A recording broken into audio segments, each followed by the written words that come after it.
On est avec Jean-François au bar à spécial et on a envie de savoir comment se passe son festival. Jean-François, comment ça va? Ça va très bien. Bon, je fais les 5 jours comme d'habitude. C'est vrai? Depuis 20 ans, oui. Depuis 20 ans? Oui. J'ai pas raté un festival depuis 20 ans. Déjà, Dour, ça existe depuis, je pense, 30 ans. Donc, oui, depuis 30 ans. Donc je suis venu aussi au départ après 3-4 ans. Je me rappelle que j'ai vu De La Soul et tout ça. Donc je connais toutes les étapes du festival. Et après j'ai eu une interruption de quelques années. Et puis depuis 20 ans, je viens chaque année. Et vous êtes...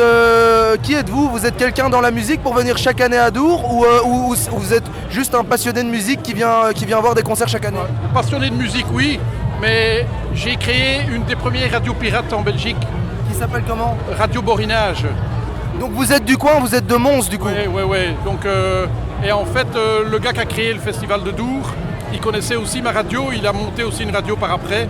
Le gars qui a créé Carlo Di Antonio? Oui, c'est ça, donc il me connaît. Et en fait, Radio Borinage, c'était une radio populaire dans la région de Mons. Et on avait beaucoup d'auditeurs, presque autant que la RTB. C'était une radio pirate au départ. Et vous diffusiez quel genre de musique, quel genre d'émission? Alors, funky, soul, italien, jazz, espagnol, grec. En fait, on avait beaucoup d'émissions, mais c'était quand même beaucoup de la soul, de la funky. Donc la thématique, c'était beaucoup de musique de boîte.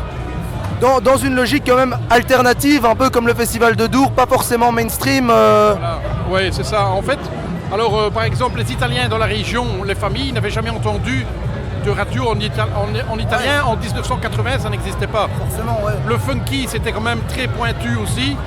Radio Cité est arrivé plus tard, avec Marc Moulin et tout ça, mais nous, on faisait déjà du funk en 80, avec des morceaux qu'on faisait venir des États-Unis. Donc, si vous voulez, c'est vrai que je suis dans la musique depuis longtemps. Après, je suis passé à l'électro, à la house, à la drum and bass. Et en fait, je dansais du funky avec des copains congolais. Et on m'appelait un peu James Brown blanc à l'époque. Et je sais danser la drum and bass et tout. Vous savez faire le skank? La fameuse danse de la drum and bass? Je sais danser la drum and bass. Je connais pas les termes, mais bon, il y a hier un type qui me voit dans la drum and bass à la Balzaï. Il me dit, vous êtes perdu? Je dis, écoute, t'étais pas encore né, que j'étais déjà là. Forcément. Elle me dit, ah, excuse-moi. Bon, ouais, donc je suis branché musique depuis toujours et danse aussi si tu veux. Mais house, techno, j'apprécie beaucoup de choses. Ouais. Et qu'est-ce que vous pensez justement, vous qui avez vu du coup pas mal d'éditions de Dour, qu'est-ce que vous pensez de l'évolution du festival depuis toutes ces années? Ouais, c'est bien. Bon, j'ai vécu des époques incroyables aussi.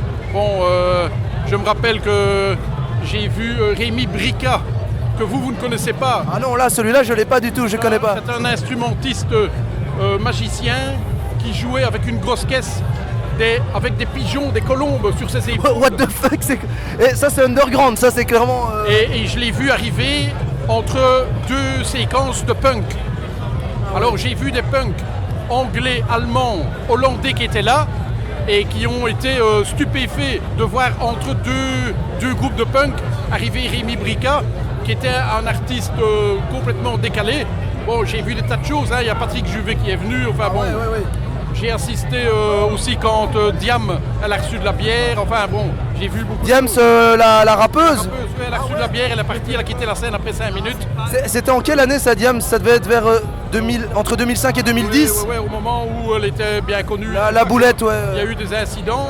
Bon, parce que en fait, comme ici c'était beaucoup de rockers, une fois que les rappeurs arrivaient, parfois c'était un peu tendu. Oui. Alors ils ont déconné. Bon, ben voilà, ça c'est Dour, quoi. Hein. Bon, le camping, etc. Enfin, là, je dors chez moi quand même, mais... Ouais.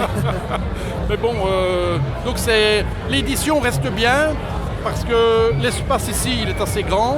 Bon, on n'a plus le côté du stade d'athlétisme où on se trouvait tout près du terri et tout ça. Bon, il y a des moments qu'on ne peut pas refaire maintenant, Mais justement, parce que nous aussi on a connu le changement de site, même si on est plus jeune, et c'est vrai que cette année on a un peu la nostalgie de l'ancien site. Oui, c'est clair qu'on n'est plus dans le même environnement, mais ça reste réussi. Moi je dois dire que ça reste réussi. Bon, on peut aller à la Balzaï si on veut faire de la drum, etc., les différents chapiteaux et tout. L'ambiance est toujours bon enfant, c'est surtout le public. Et le public, il n'a pas changé, il est toujours aussi sympathique. Les gens sourient, il n'y a pas d'embrouille. C'est incroyable, quoi. Il y a 50 000 personnes, il n'y a pas d'embrouille. Si on me cogne directement, c'est bon. Je veux dire, c'est plein de sourires, plein d'amusement. C'est vraiment un festival unique. Hier, j'ai croisé des Suisses. Ils venaient pour la 5e fois de Suisse. Ils disent, on fait le déplacement parce que Dour, c'est unique, quoi. Bon, il y a des tas de gens qui disent, Dour, c'est Dour, c'est... L'expression Dour c'est l'amour, vous la validez du coup? Oui, absolument, bon, ça c'est clair. Alors il faut savoir que quand on dit Dour, c'est parce que les Flamands sont arrivés au début du festival. Les Flamands étaient amateurs de rock et Carlo était amateur de rock. Donc le festival s'est développé au départ du rock. Les Flamands sont venus, ils ne savaient pas dire Dour, ils disaient Doureux. Ah mais oui, j'ai entendu cette histoire. En fait, Doureux, ça vient des Flamands. Et le festival, il s'est créé à partir des Flamands. Après Carlo, il a fait venir des rappeurs, des gens qui font du reggae. Et c'est comme une lasagne, on a empilé différents publics. Et bon, tout ça, ça fait une magie. Et donc, Dour, c'est effectivement des gens qui ont des goûts différents. Moi, j'écoute pas le métal. Ben, j'ai été voir 2 secondes du métal. Mais il y a encore de tout. Donc, le fait que ce soit cosmopolite et en même temps musicalement, c'est quand même très éclectique. Alors moi, je fais ma sélection. Je regarde précisément, j'ai mon planning. Je vais découvrir des choses et tout. L'année passée, par exemple, j'avais découvert Zamdam. Bon, j'aimais bien Hamza, Zamdam et tout ça, mais bon, toi, c'est spécial. C'est bon, hein. Et puis là, j'ai été voir un groupe de Kokoroko. Bon, c'est du jazz africain. Ouais. Bon, c'est quand même incroyable. Bon, là-bas à la Balzaï, bon, évidemment, avant-hier, c'était une nuit drum and bass, donc ça, évidemment, j'y étais. Ouais, c'était jeudi, la nuit drum and bass. Donc avant-hier, quoi. Bon, donc j'y étais. Bon, bref, on peut prendre son plaisir, mais moi, je viens pour le festival, pour la musique. J'ai mon programme, et d'ailleurs, j'ai beaucoup de copains qui me disent, Jean-François, qu'est-ce qu'il y a maintenant? Ben, je vais là. Bon, je fais un peu le coach pour différents copains, quoi. Et du coup, la dernière question qui découle de ce que vous venez de dire, Dour, est-ce que c'est plutôt les artistes et la musique ou plutôt l'ambiance et les copains? C'est l'ambiance, de toute façon, l'ambiance elle est magique. Pour moi, c'est la musique. Mais je sais qu'il y a des gens qui vont pas beaucoup au concert, qui sont toujours entre copains. Oui. Bon, c'est leur choix. Moi non, moi je viens pour la musique. Mais c'est vrai que le charme de Dour, tu vois tous les gens sourire, bondir, faire les fous. Enfin, c'est vraiment un festival de fête pour les gens. On voit que les jeunes sont heureux. Quand on voit ce qui se passe à l'extérieur dans la société, je suis certain que des gens qui ne connaissent pas la jeunesse, qui viendraient à Dour, ils hallucineraient en disant mais c'est chouette la jeunesse, quoi. En fait, c'est complètement une bulle. Est-ce que vous pensez que c'est vraiment une bulle, comme une parenthèse dans l'année des gens? Totalement. Quand on regarde la télévision, moi j'habite maintenant en France, quand je vois ce qui se passe politiquement en France et tout, j'arrive à Dour, il y a toutes les couleurs, tous les goûts musicaux, tout le monde est sympa. Il n'y a aucun accrochage, c'est complètement différent que ce que les médias laissent passer. Quand on voit ce qui se passe aux États-Unis avec Trump, etc., on est dans... je ne sais pas si c'est même pas une religion, c'est pas une secte, mais la jeunesse, c'est la preuve que la jeunesse, elle détient vraiment, à mon avis, l'avenir, la vérité.